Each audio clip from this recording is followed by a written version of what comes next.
Welcome everyone to another deck spotlight with the Shiv. Today we're going to be taking a look at the Mecha Mage Madness. Okay, so Mecha Mage Madness. This is a deck design that I have been working on for a bit. A lot of people have been trying to make a really good Mech Mage because they got a lot of really cool synergies in there.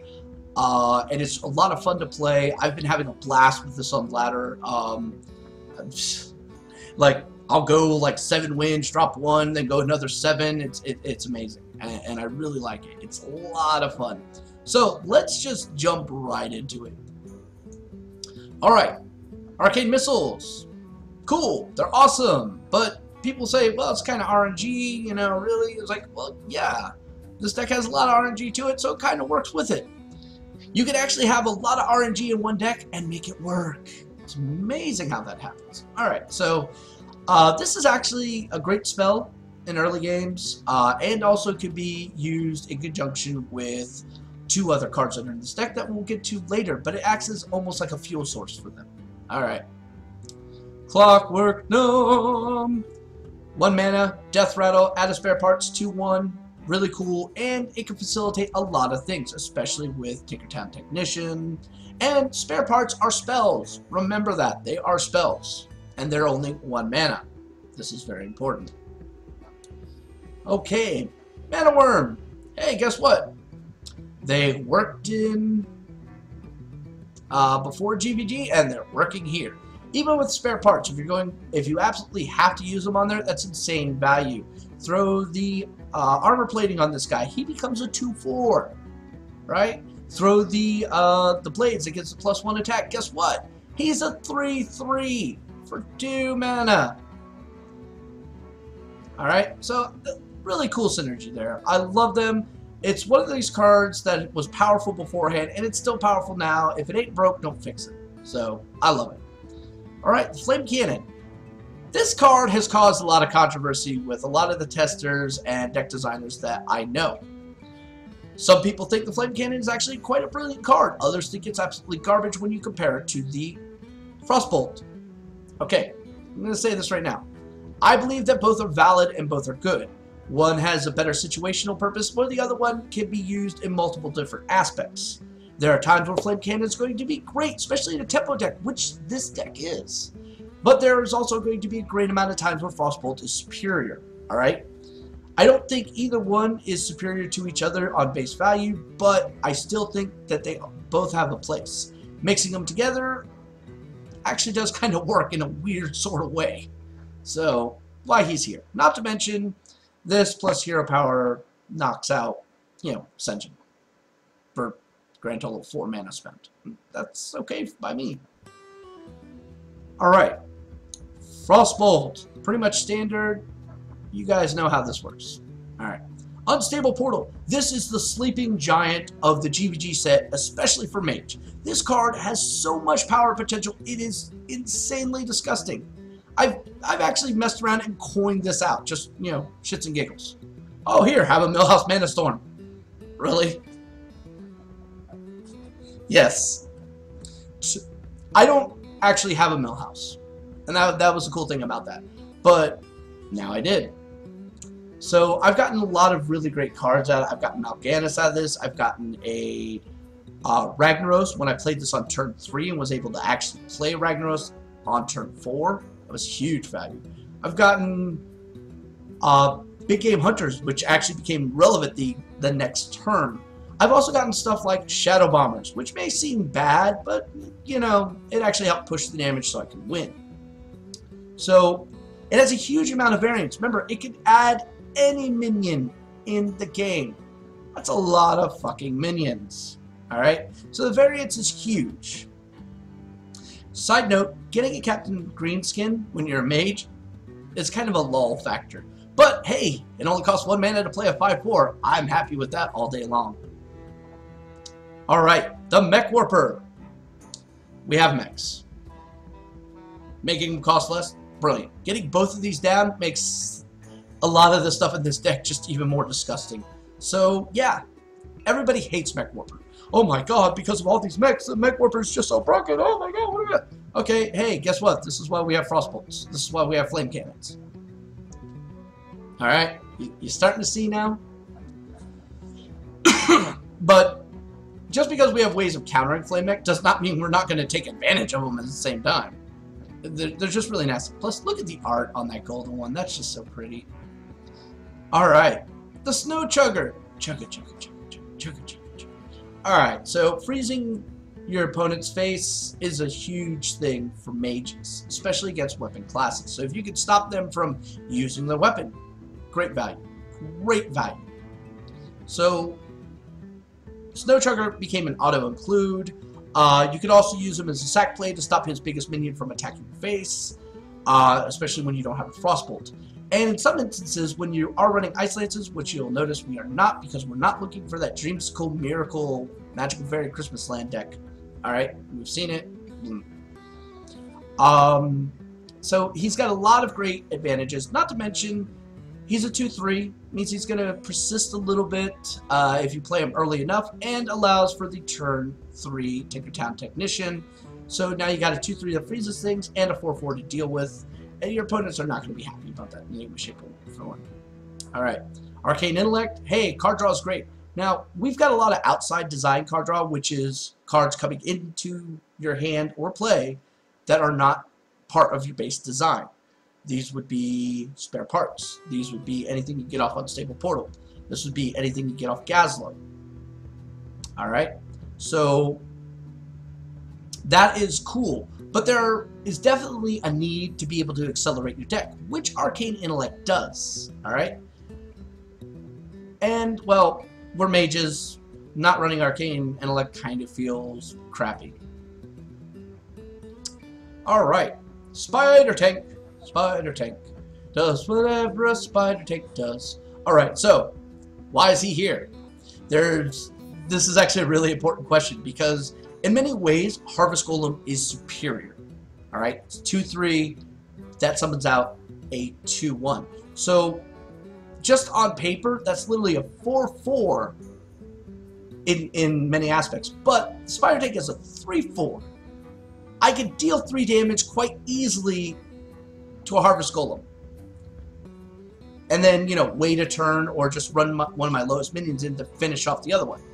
Here, dealing 3 damage to this, and then trading in, you're still going to get the same effect. Difference is, I'm going to hit you for 3 damage more. Seriously, that's why. Because I can hit you for that 1 extra damage. And that's kind of important. Alright. Tinkertown Technician. Hi! I get a boost every time there's a Mecha in play. And I give a spare part. Spare parts equal fuel. We'll get to that in a little bit. So, 4-4 for 3. No downside whatsoever. Especially when you play in a mech deck. Everybody's running this. Alright? Seriously. This guy has become like the new Nerubian egg. Alright? I love this guy. He's amazing. I never thought I'd say a gnome is amazing, but this guy is amazing. Fireball! Oh yes, the debate begins. Now, I've seen a lot of designs out there, including this Miracle Mage thing, that don't run Fireball. Some people are going, well, you don't really need a Fireball if you have this. I tend to disagree with you. Play against a Druid. You'll still want that Fireball. There's a lot of things out there that have, you know, 5 or more life. Fireball still helps you remove them. In this deck, we're using it as tempo for the most part. However, keep this in mind, we're also not blind to the fact that, hey, this is still 12 damage on turn 8, which can help in beating your opponent down, because a lot of this deck will play very fast. So being able to burst them once they throw down like a taunt wall, huge. Now, I will say this about this deck. I have played around with this, and the results were almost exactly the same. You could sub out 1 Fireball for a Poly. It's actually quite useful, especially in the mirror match, when they get a really good RNG off Unstable Portal. But for the most part, I like 2. I really do. Just for the options that it provides. And I think that's the important thing. Options it provides. This deck can actually swing either be very good against aggro or pretty decent against control. So, yeah. Having that option, quite important. Goblet Blast Mage, another great card that came out specifically for Mage. I think if you were to put this card in, say, like Hunter, that would be broken as all hell. But here, really good. The random damage basically says, hey, you'll never need a Knife Juggler again. It's a super arcane missile as long as you have a mech in play, and it's a 5/4 body. It's literally the ancient brewmaster body with like a powered up arcane missile. How do you not take this every single time? Initially, this deck ran 2 of them. It did. The problem I found is that I was getting really sluggish because I had too many 4-drops. So I had to start trimming a lot out, and in testing I found that one was perfectly good. I almost never got to the second one, so it was really good. There were instances where I actually pulled one of these with the unstable portal at like the right freaking time, and that was great. Alright. Mechanical Yeti. Yes, because Yeti was kind of boring, so now we have Mechanical Yeti. This guy is awesome. A lot of people are playing him, and this is really good for us. We're actually taking advantage of this in many ways. Alright, so give each player a spare part. So even if he dies, you're getting a spare part, but your opponent does too. But if your opponent's playing them, this guy dying is helping, giving you fuel for later on. And basically his own death. Very important. Alright, Loatheb. This guy was probably the strongest card out of Max Ramus, and he's still really strong here. Alright? This guy could throw a monkey wrench in a lot of people's plans. And that's exactly why he's here. It buys us time. It stops them from, maybe wiping our board. It stops them from going for that burst combo right then. It allows us another turn to possibly turn the tables on them. So, Loatheb. Not to mention, he's kind of difficult to deal with. 5/5 body. So yeah. Gazlo. Now we're going to get into kind of the win conditions here. Alright, Gazlo. 6 mana for 3/6. Whenever you cast a 1 mana spell, add a random mech to your hand. I can't tell you how important this is, because it's not just a neutral mech. It's not just a mage mech. It's any mech. Any mech. So you can pull warrior. You can pull the one hunter one, which is actually really disgusting as long as you have a mech in play. There's so many mechs you can actually get from them. And I love it. I love it. I've done some really disgusting things with it. By the way, getting in hands of Mechano when you have like 2 to 3 minions on the board is really disgusting, especially with the spare part that bounces it back to your hand and then you play it again. It's awesome, let me tell you.